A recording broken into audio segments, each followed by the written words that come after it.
তাদের সিনেমা দর্শক শুধু দেখবে না, সেলিব্রেট করবে এবং সবাইকে রেফার করবে ছবিটা দেখার জন্য।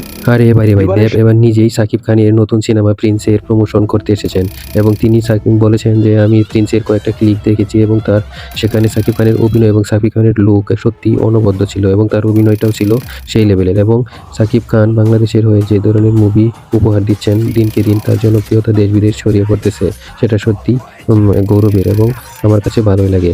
তবে সাকিব খান যদি চায় আমি তার সাথে অভিনয় করতে চাই অথবা সাকিব খানের হয়ে আমি কোনো উপকার করতে পারলে আমার কাছে ভালোই লাগতো।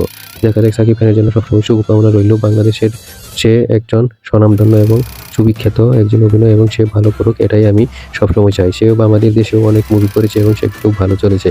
যাই হোক, আপনাদের মতামত অবশ্যই কমেন্ট বক্সে জানিয়ে যাবেন।